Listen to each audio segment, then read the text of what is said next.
En el nombre del Padre, del Hijo y del Espíritu Santo. Amén. La gracia de nuestro Señor Jesucristo, el amor de Dios esté con todos ustedes. Les habla el Padre Víctor Quiseno de la Escuela de Estudio Ciberbíblico Eclesial. Hoy, para comenzar el segundo nivel de esta escuela, de la parroquia Nuestra Señora del Rosario en el Retiro, Antioquia. Me da mucho gusto saber que de nuevo ustedes nos acompañan como comunidad parroquial. Un saludo muy especial del Padre Evelio Giraldo, el Padre Jorge Vázquez, el diácono Elkin Castaño, agradecimientos mil al diácono Sebastián Sánchez Rojas, quien estuvo con nosotros durante el año pasado. Iniciamos en este día la Escuela de Estudios Ciberbíblico Eclesial nivel 2.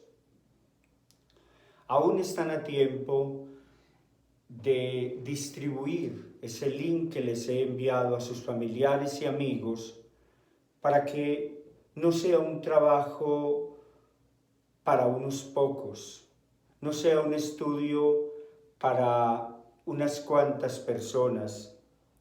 La Escuela de Estudio Ciberbíblico Eclesial quiere superar, como lo es lo cibernético, los espacios de tiempo y de lugar, o quiere superar los límites, mejor, de tiempo y lugar.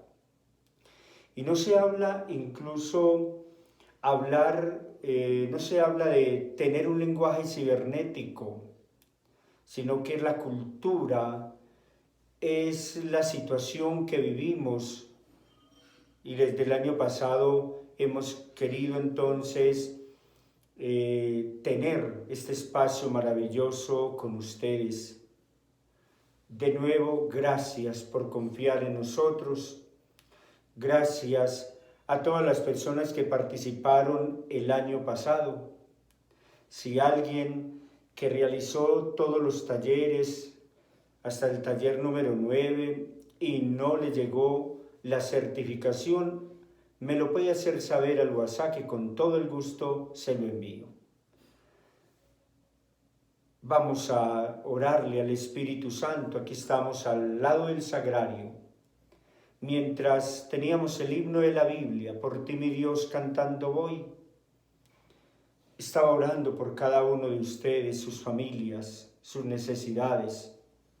Sabemos que en el sagrario está Jesús, y como lo vimos en el primer nivel de la Biblia, Jesús es el centro de la palabra, es el anunciado, el esperado desde el Antiguo Testamento y hecho realidad en el Nuevo Testamento para nuestra salvación.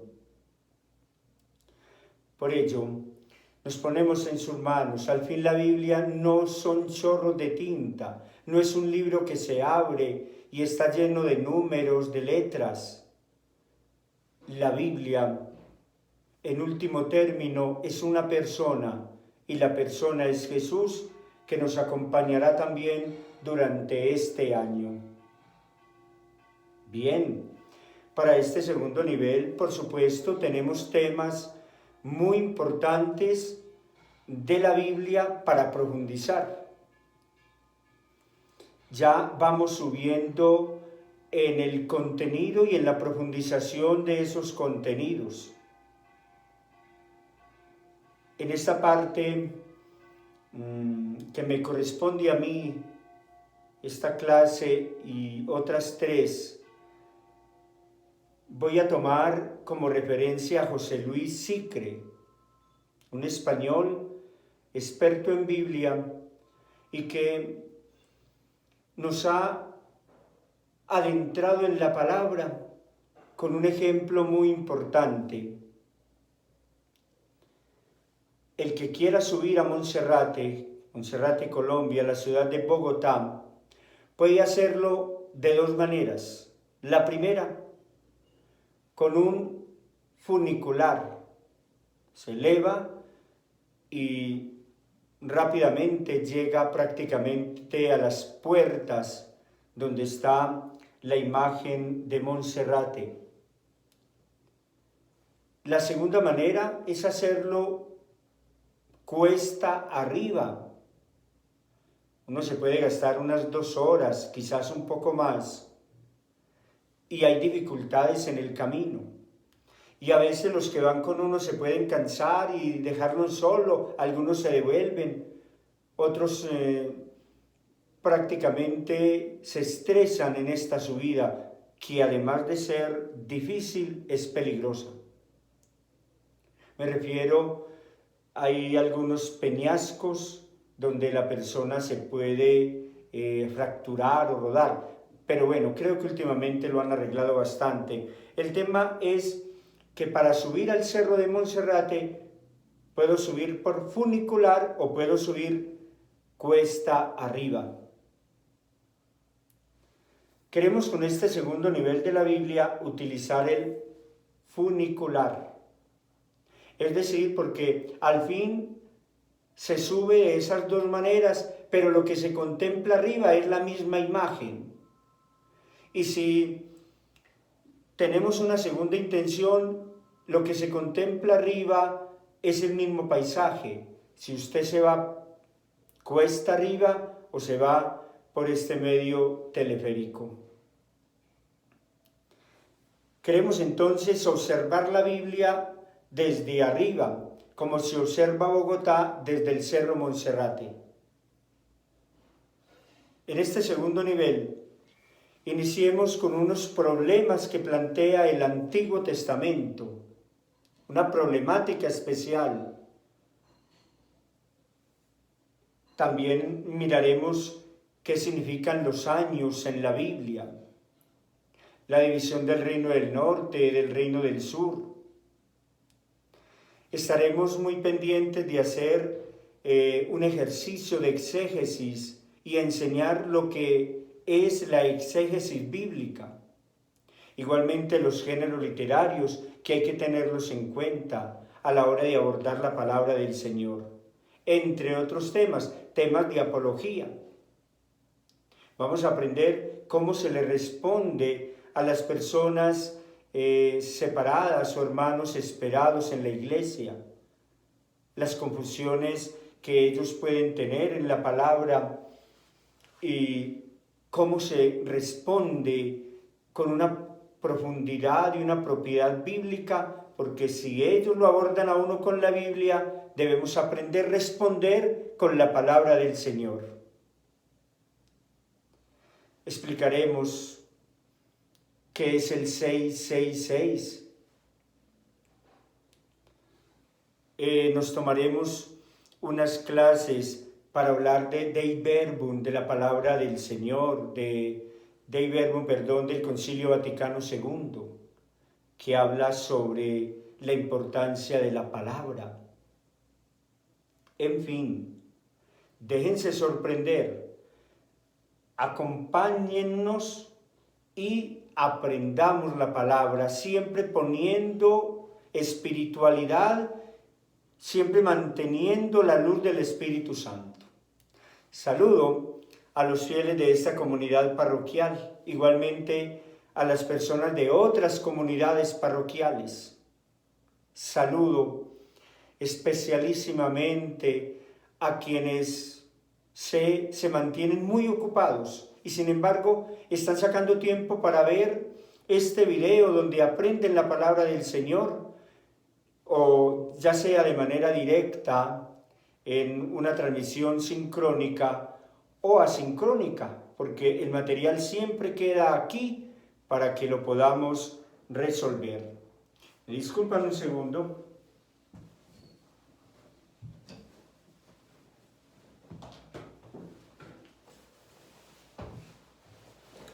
Ahora sí, porque el retiro es un poco frío y vamos a cubrirnos un poco del frío. Bien. problemas que plantea el Antiguo Testamento. A partir del Vaticano II, sabemos que la Iglesia se abre a los laicos, tiene unas propuestas maravillosas, y por eso Juan XXIII, Papa, que convocó este concilio, dijo: abramos las puertas para que se ventile la Iglesia. Entonces, a partir del Vaticano II, la difusión de la Biblia en el mundo católico es un hecho patente, totalmente claro. Aparecieron ediciones de lujo, de bolsillo, manuales, en fascículos, y han contribuido a que numerosas familias posean el libro más importante para un cristiano. Sin embargo, todos somos conscientes que cuando nos abordan sobre temas del Antiguo Testamento, nos pueden sorprender, porque es un poco complejo.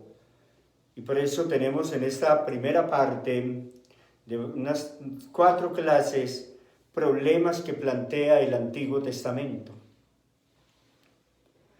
Es un poco complejo y de pronto las personas pueden dar razón de quién es Noé, quién es Abraham, quién es Moisés,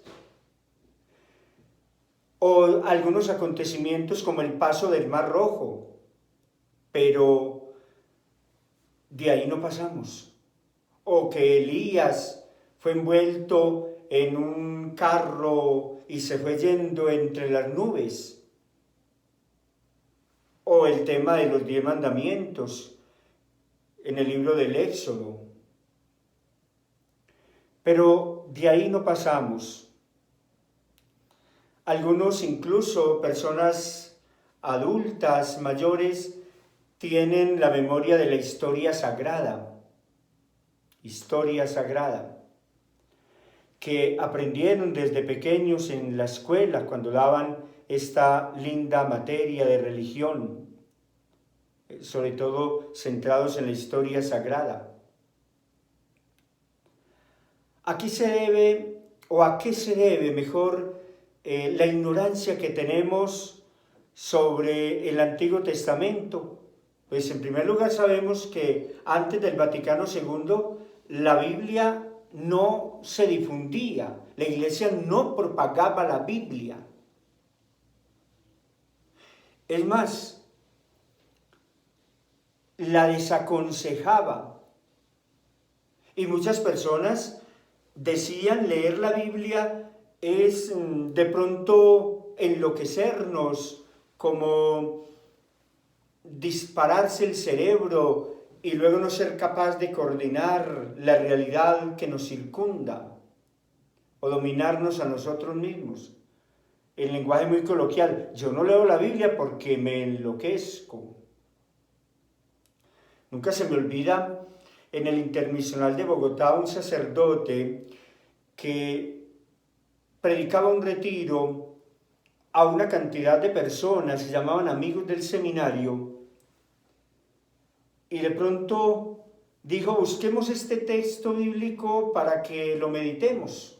Todo el mundo abrió su Biblia y leyó, y cuando él fue a preguntar qué significó para estas personas el texto bíblico, una señora levantó la mano y dijo: yo no leo la Biblia, es que el que lee la Biblia se enloquece. Padre, habla, que con mucho gusto te escucho. Entonces el desconocimiento de la palabra del Señor se debe a que en años muy remotos no se divulgaba la Biblia, no se divulgaba la palabra, la importancia de ella. Incluso hubo épocas que fue prohibida la Biblia para la mujer. Solo el hombre podía tomar la palabra.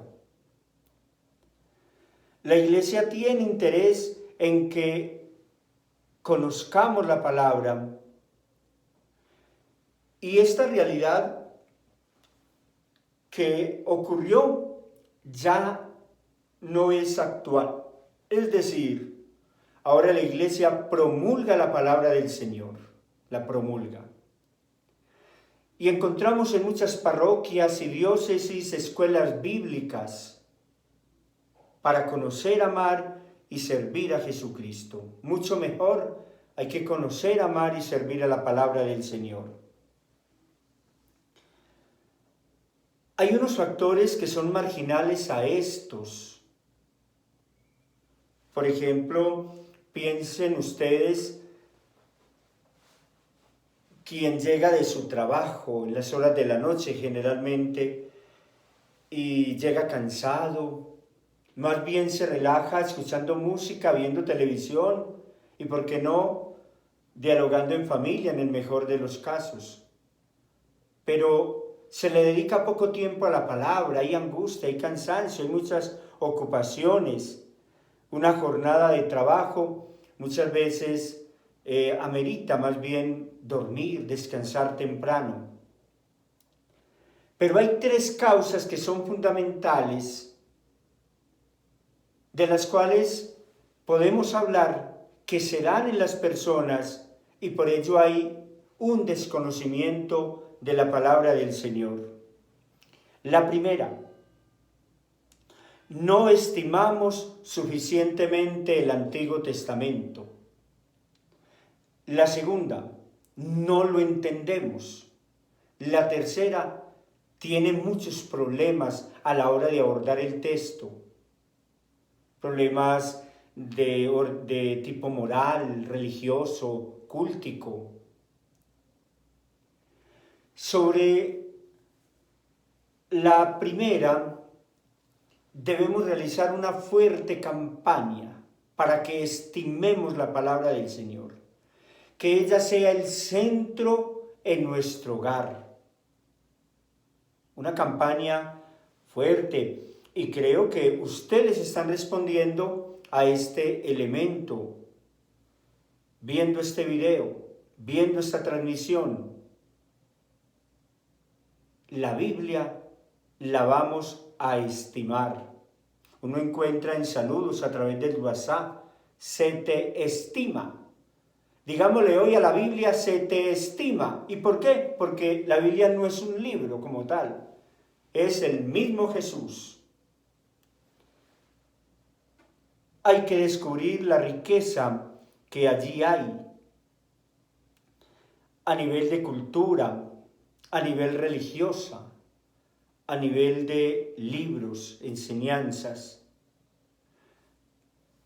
Entonces, son causas que ya les he mencionado y José Luis Sicre menciona otras tres causas para hablar del desconocimiento de la palabra del Señor. No hay una estima, no se entiende, hay problemas a la hora de abordar la Biblia. La segunda causa, resulta difícil entender la Biblia. Si en la primera hay que promulgarla, la segunda, las personas dicen hay que promulgarla porque no la queremos, no la estimamos. En la segunda causa, no entiendo. Y esa es una disculpa. Abro, leo, como no entiendo, cierro la Biblia inmediatamente. Entonces, resulta difícil entender la Biblia. No debe extrañar a nadie que esto ocurre. A medida que nos distanciamos de una obra literaria, encontramos más problemas históricos, culturales, lingüísticos, y además agrega José Luis Sicre que se interponen al lector. Muchas palabras del Cantar del Mío Cid o del Quijote de la Mancha no las entiende ni siquiera, habla él como español, ni siquiera nosotros los españoles del siglo XIX, los españoles más ilustres. ¿Por qué? Porque muchas veces desconocemos el sentido, por ejemplo, de un refrán de Sancho Panza. O nos falta un conocimiento exacto de la época, la cultura, la forma de vida, si es difícil entender una obra escrita en España hace 5 u 8 siglos, repito, por el tema del lenguaje, por el tema de la cultura, por el tema de el género en que fue escrito, en que fueron escritos, y hace de 5 a 8 siglos, díganme ustedes, y refuerza esta idea José Luis Sicre, autor que estamos siguiendo, la Biblia que tiene de 28 a 30 siglos. Ojo, por supuesto que también es difícil abordarla. Si libros que fueron escritos hace 5 o 6 siglos, como el mío sí, como el Quijote, entre otros, es difícil entenderlos, cuanto más la Biblia, casi 30 siglos. Sin embargo, creo que lo que más aparta a muchas personas de la lectura del Antiguo Testamento son los problemas científicos, históricos, morales, teológicos que estos libros plantean. Y entonces, a continuación, vamos a tratar de dar claridad, de enseñar qué es lo que ocurre en el Antiguo Testamento. Las respuestas quizá provoquen nuevos interrogantes, más graves aún que los anteriores a propósito del sentido y utilidad de la Sagrada Escritura, la inspiración, la verdad revelada.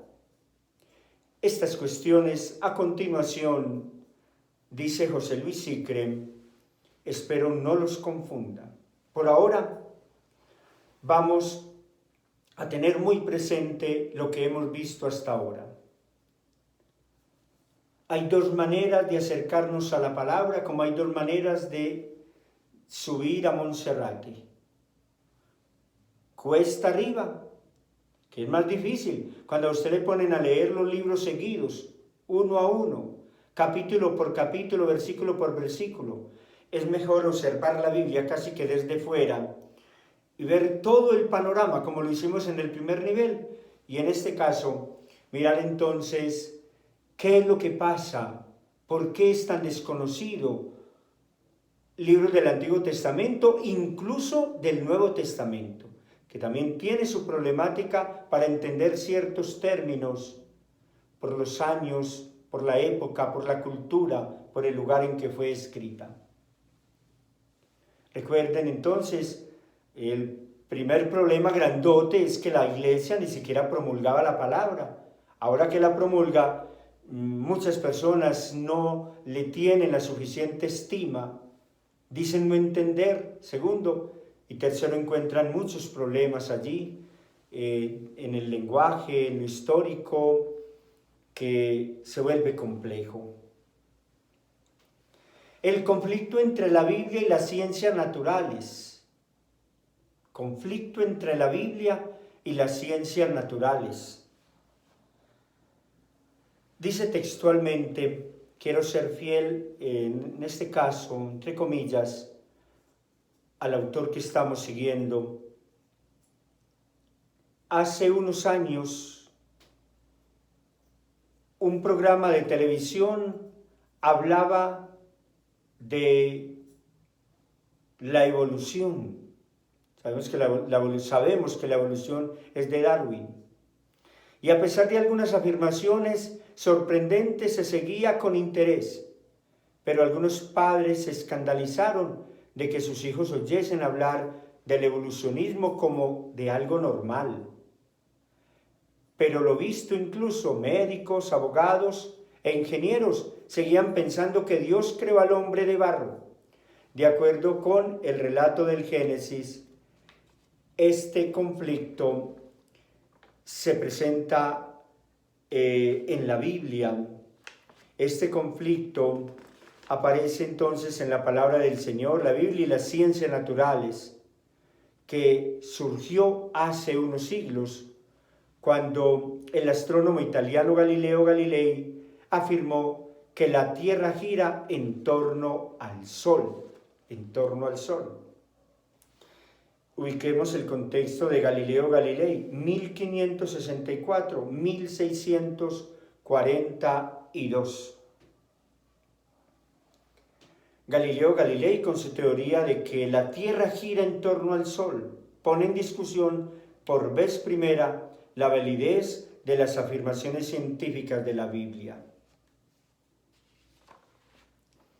Así que tenemos que entender la palabra del Señor, pero mirar qué tratamiento se da cuando allí hay datos, entre comillas, científicos. Porque la Iglesia, por ejemplo, afirmaba el geocentrismo, la Tierra centro de todo. Y Galileo Galilei aparece con el heliocentrismo. Todo gira alrededor del Sol, la misma Tierra gira alrededor del Sol. Se cuenta en él una batalla.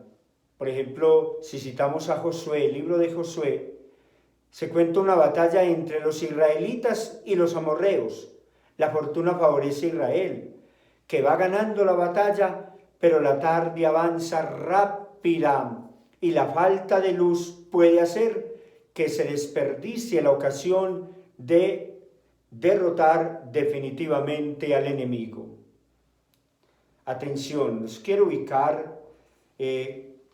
Estamos hablando cuál es la problemática esencial que ocurre entre el problema que plantea José Luis Sicre,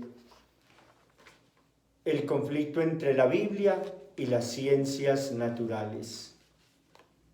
Y se pone el ejemplo, lo que ocurrió, la batalla, según el libro de Josué, ya les voy a dar la cita, la batalla entre los israelitas y los amorreos. Como Josué hace una exclamación a Dios, y vamos a leer el texto, nos daremos cuenta qué es propiamente lo que ocurre allí. Los que tengan la palabra pueden leer Josué, capítulo 10, versículos del 12 al 14.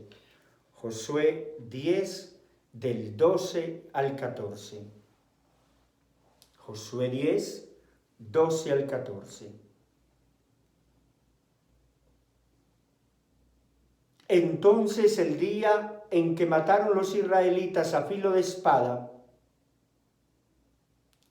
Yahvé entregó al amorreo en manos de los israelitas. Habló Josué a Yahvé en presencia de Israel y dijo: detente sol en Gabaón y tu luna en el valle de Ayalón.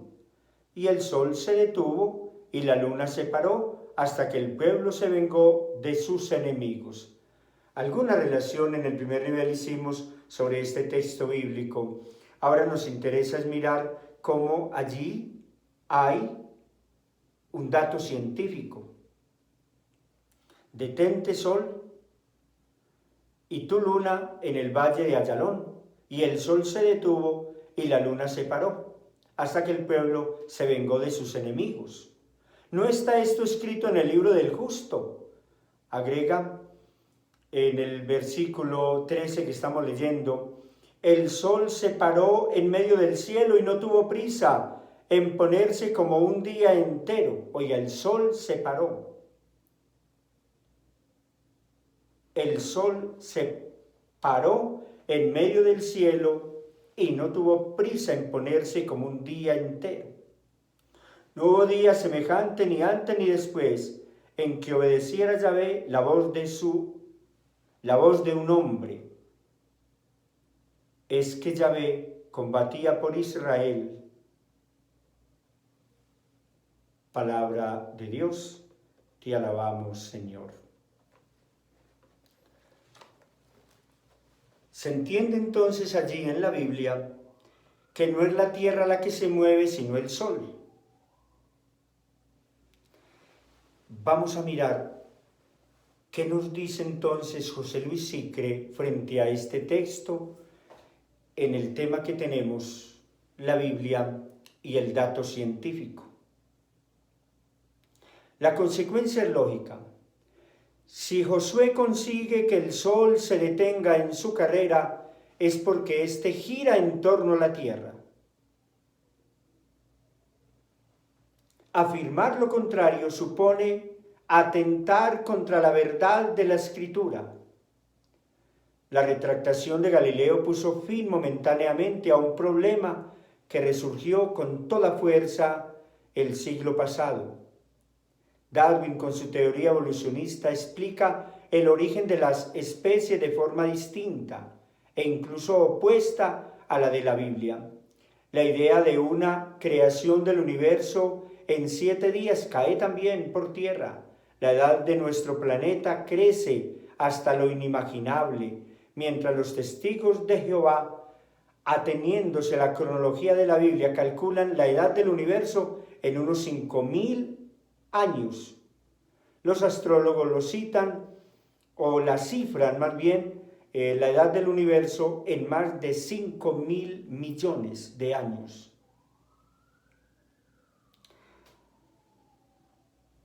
Aquí tenemos un elemento que el autor trata de ir explicando. ¿Tiene o no tiene datos científicos la Biblia? Desde ese punto de vista, sí. Habla entonces que el sol que giraba alrededor de la tierra para. Y se ponen ejemplos como con la Biblia se calcula la edad del universo. Lo hacen los testigos de Jehová. 5.000 años. Y esto es increíble. Tampoco se puede creer desde el punto de vista científico. Pero ellos toman la cronología bíblica. En cambio, la misma ciencia le pone la edad, los astrónomos le ponen la edad de 5.000 millones de años. Así es, queridos ciberbíblicos eclesiales, amemos la palabra. Estamos analizando este conflicto entre la Biblia y las ciencias desde el libro de Josué 10, 12, 14. Para esto hay 3 posturas posibles pero inaceptables. 3 posturas posibles pero inaceptables. La primera, desprestigiar a la ciencia. La segunda, negar el conflicto. La tercera, recurrir a la pedagogía divina. Entonces, primera, desprestigiar a la ciencia. 2, negar el conflicto. O todo explicarlo desde la pedagogía divina. José Luis Sicre, frente a este problema que acabo de mencionar, recordemos, la Biblia afirma, no textual, pero se interpreta el geocentrismo, la tierra centro de todo, y el sol gira alrededor de la tierra, y que en la expresión del mismo Josué le pide a Dios para que el sol deje de girar, y entonces permanezca el día, y ellos puedan ganarle a los israelitas, o mejor, ellos puedan ganarle a los amorreos. Abordar la Biblia en el Antiguo Testamento sí tiene su complejidad. 3 posturas posibles pero inaceptables. Desprestigiar las ciencias, negar el conflicto que existe entre la Biblia o la fe y la ciencia, o todo explicarlo desde la pedagogía divina. Ante esta serie de conflictos, dice José Luis Sicre, se pueden adoptar distintas posturas. La primera consiste consiste en desprestigiar a las ciencias. Vamos a ver qué nos explica este gran biblista. Desprestigiar a la ciencia. Insistiendo en que una hipótesis científica no es una verdad indiscutible, que en caso de duda la palabra de Dios lleva la razón. Es decir, no le hagamos caso a las hipótesis científicas. Una hipótesis es el planteamiento que hace la ciencia para luego volver esa teoría algo sólido. Claro que la ciencia va cambiando de hipótesis por sus investigaciones. En cambio, la fe y la revelación permanece. Jesucristo es el mismo ayer, hoy y siempre. Pero aquí estamos tratando el tema de ciencia y fe, ciencia y la Biblia. Ante esta serie entonces de conflictos, es cierto que las ciencias tienen mucho camino que avanzar y que toda hipótesis científica está sometida a revisiones continuas. Pero de aquí no puede deducirse que la verdad de las ciencias modernas sea inferior a la verdad científica. No podemos menospreciar la verdad científica.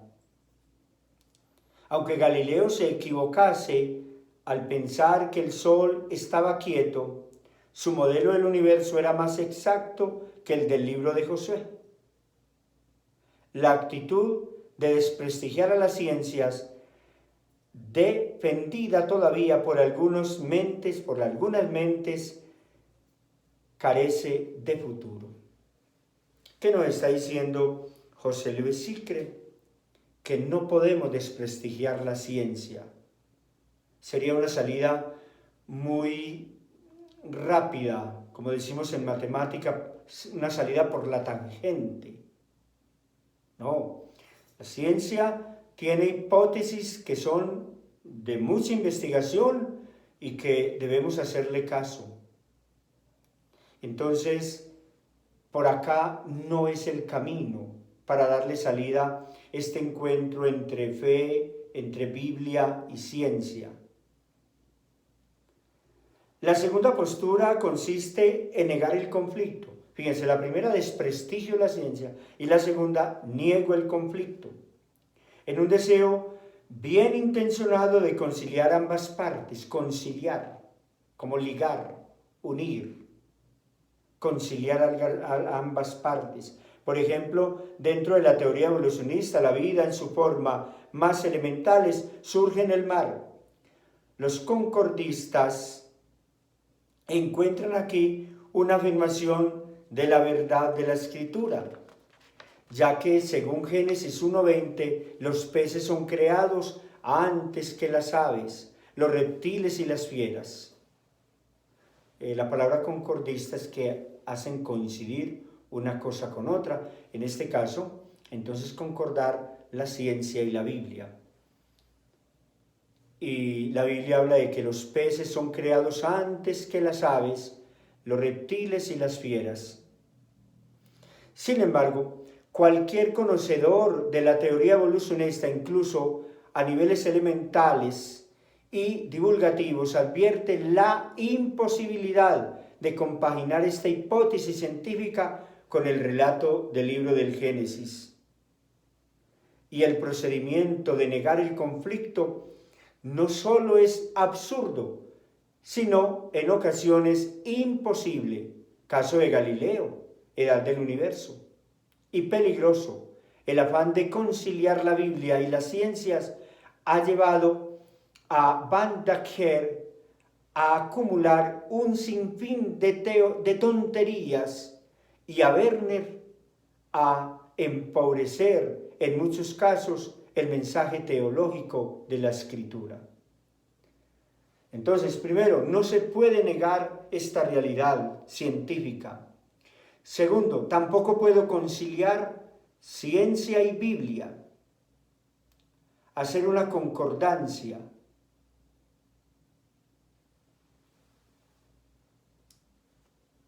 Ahora bien, vamos a pasar a otra tercera, a una tercera, la tercera postura, acudir a la pedagogía divina. Recopilo.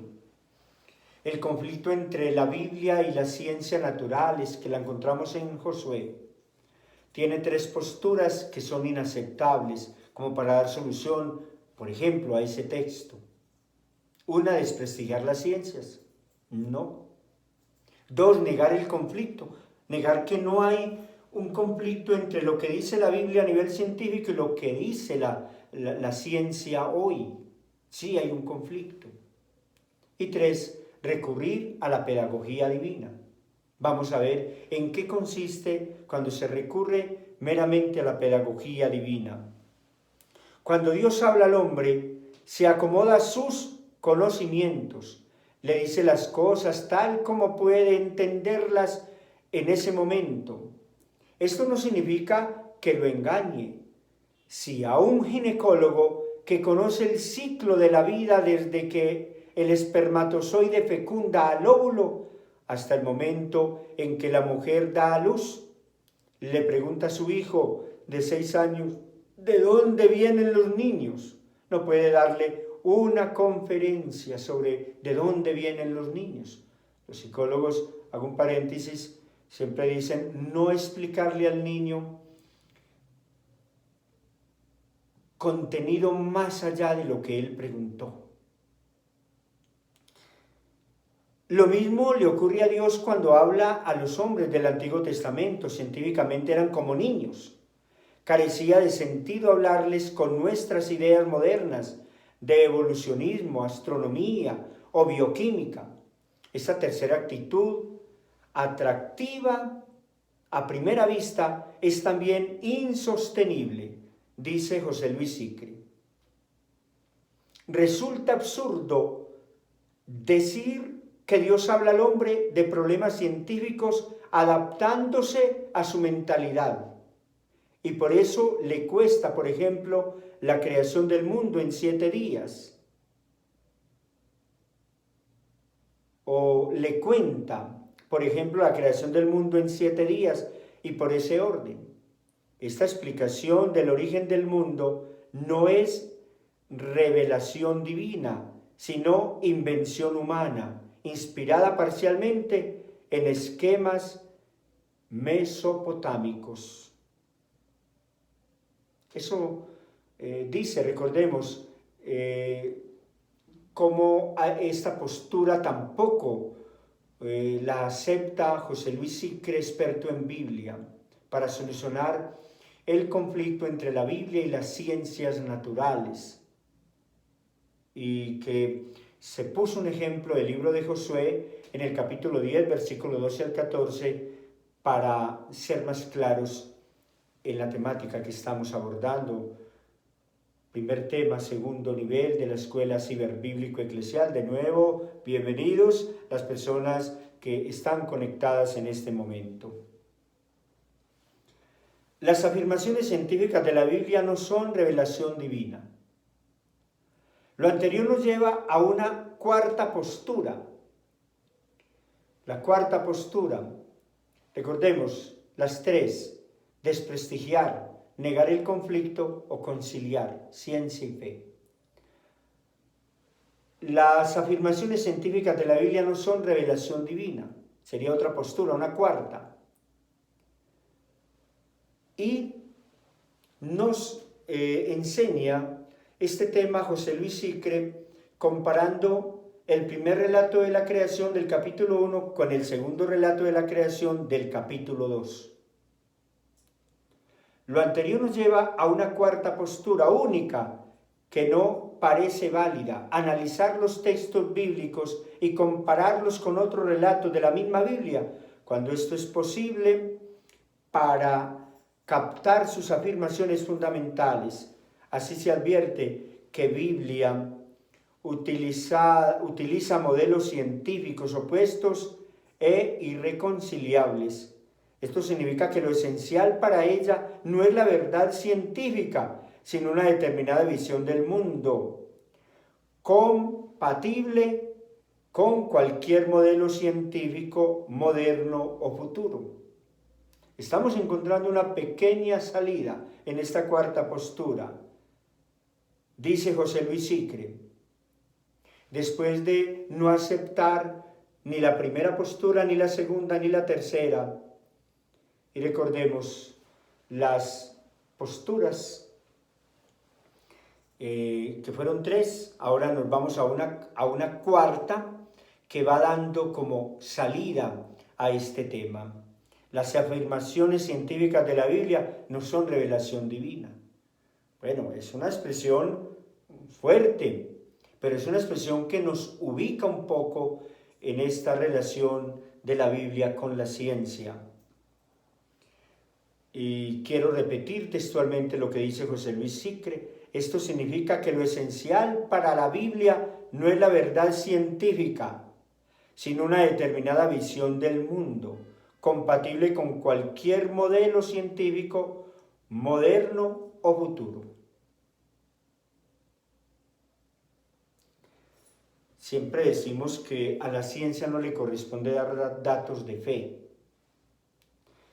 explicar cosas de fe, ni tampoco a la fe le corresponde estar como contradiciendo la ciencia, ¿no?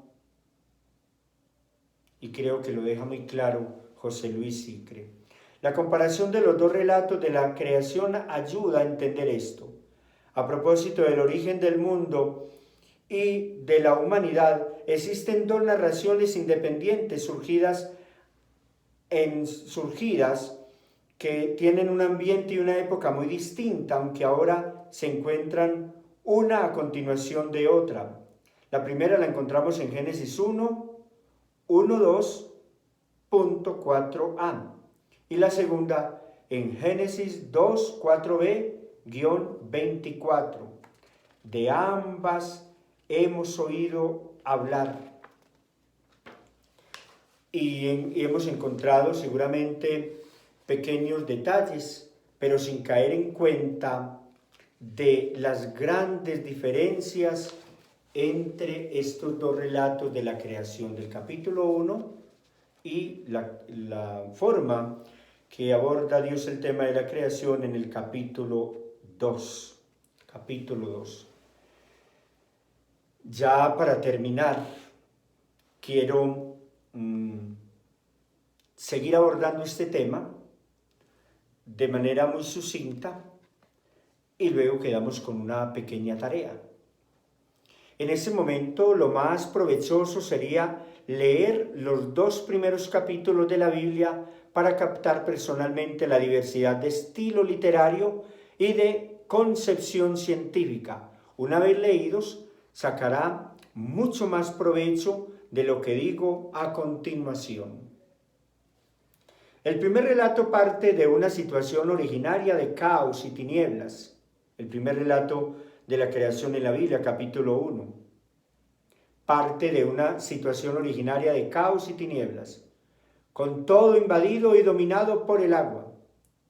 Nos encontramos ante una cosmogonía acuática. Acuática es una palabra latina porque agua es aqua. Por eso cuando hablamos de acueducto, nos estamos refiriendo como agueducto de agua. En el espacio de 6 días, mediante su palabra y a través de un proceso de separación, Dios crea la luz, día 1. Atención, y soy textual en esta parte para ir terminando, pero vean el video cuantas veces sea posible para que nos fijemos qué es lo que quiere José Luis Sicre al comparar la creación del capítulo 1 con el capítulo 2. Dice él, en el espacio de 6 días, mediante su palabra y a través de un proceso de separación, estamos en el capítulo 1, Dios crea la luz, día 1, el firmamento, separando las aguas superiores de las inferiores, día 2. Separa la tierra del mar y crea la hierba y los árboles frutales, día 3. Separa el día de la noche y crea el sol, la luna y las estrellas, vamos en el día 4. Los animales marinos y los pájaros, día 5. Los animales terrestres y el hombre y la mujer, estamos en el día 6. Descansando el 7º día. Antes de seguir, advirtamos 2 detalles curiosos. La existencia de la luz como realidad autónoma creada el día 1, independiente del sol, la luna y las estrellas, creadas el día 4. Por otra parte, la existencia de vida vegetal antes de que sea creado el sol, cosa que hoy sabemos es imposible. Estos detalles afirman el peligro y la imposibilidad de conciliar los antiguos modelos científicos con los nuestros, con la enseñanza bíblica. Ese es el primer relato. El segundo relato nos sitúa en un mundo distinto. Recordemos que el segundo relato está en el capítulo 2.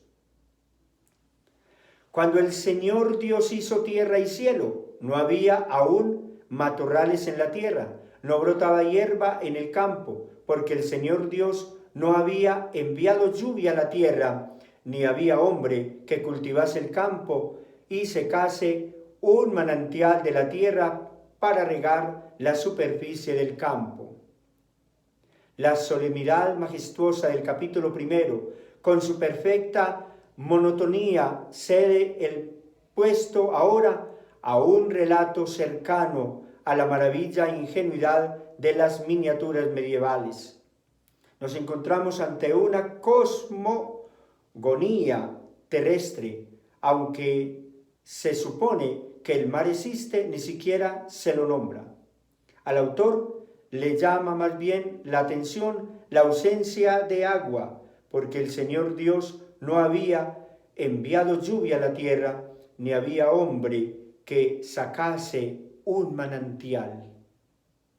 Vayamos pensando en estas diferencias.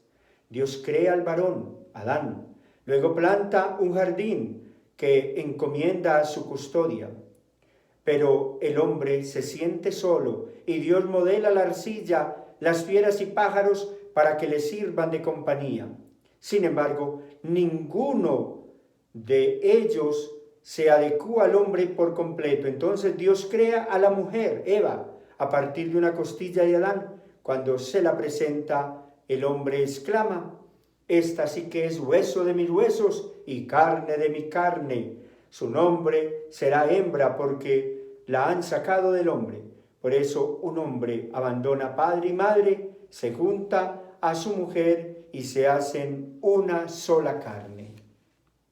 Bien, amigos y amigas, gracias por haber estado atentos a esta primera clase de Escuela de Estudios Ciberbíblico Eclesial, segundo nivel, año 2021. Gracias, gracias de verdad. Espero que no hayan quedado confundidos a través del chat. Pueden dejar sus preguntas. Luego también les envío un pequeño taller para mirar la capacidad de asimilación del contenido en el día de hoy. Bendiciones y una tarea. Para la próxima clase, dentro de 8 días, leer y diferenciar Génesis 1, el primer relato de la creación, 1, 2, 4a, y Génesis 2, 4b-24. Nos vemos en un próximo encuentro, si Dios quiere, dentro de 8 días. Escuela de Estudios Ciberbíblico Eclesial, Padre Víctor Julio Quiseno, Parroquia Nuestra Señora del Rosario. A manera de síntesis, lo que vimos en el día de hoy: problema que plantea el Antiguo Testamento, introducción. Hay 2 maneras de subir a Monserrate, cuesta arriba, funicular. Hay 2 maneras de abordar el Antiguo Testamento, adentrándonos seguidamente en los textos, letras, versículos, capítulos, o por el funicular, que es observar toda esta problemática que allí aparece. Decíamos que con el Concilio Vaticano II se desplegó mucho la palabra del Señor y por eso aparecen Biblias de lujo, diferentes ediciones. Sin embargo, muchas personas se sorprenden de no poder entender bien el Antiguo Testamento, incluso el Nuevo Testamento, y que por eso existen problemas, especialmente científico, histórico, moral y teológico. Además que dice José Luis Sicre, 3 problemas fundamentales: no hay una estima de la palabra, dicen que no se puede entender; 2 y 3, una problemática muy seria, es lo que más aparta al lector de la Biblia. A continuación, entonces se habló de ese conflicto que existe entre la Biblia y la ciencia, apoyados en el libro de Josué 10, 12, 14. 3 posturas posibles pero inaceptables: desprestigiar a las ciencias; 2, negar el conflicto; 3, recurrir a la pedagogía divina. Y aparecen unas afirmaciones científicas de la Biblia y se dice que no son revelación divina. Las afirmaciones de ciencia en la Biblia no son revelación divina, dice José Luis Sicre. Más adelante nos va aclarando este tema y habla del primer relato y el segundo relato, que tienen unas diferencias sustanciales, y que la tarea entonces es leer Génesis 1, 1 al 2, 4a, y Génesis 2, 4b-24. Nos vemos dentro de 8 días. Atentos en estos 2 textos, miremos cuáles son las diferencias. Algo ya dijo José Luis Sicre, y vamos a analizar estos 2 textos en el próximo encuentro. 1 hora estuvimos hoy en este primer encuentro de la Escuela Ciberbíblico Eclesial. Manden el link a sus amigos, el enlace, para que otros también aprendan la palabra del Señor. Que no nos dejemos como empobrecer por el tema de la pandemia, sino que a través de estos medios virtuales, suscríbase en el canal de YouTube Misión Pura Vida, inviten a otros a que se suscriban y puedan tener estas clases disponibles cuando las quieran tener. Y la bendición de Dios Todopoderoso, en el nombre del Padre, del Hijo y del Espíritu Santo. Amén. Un abrazo. Los que se matricularon en el primer nivel tienen que volverse a matricular en el segundo nivel para que queden registrados y luego enviarles el diploma. Que Dios los bendiga y la Virgen María los acompañe. Aquí está Jesús. Oro a continuación de nuevo por ustedes, para que el Señor los libre siempre de todo mal y peligro, y con la ayuda de Dios no les vaya a dar el agente patógeno de la familia de los coronavirus. 1000 y 1000 bendiciones para todos.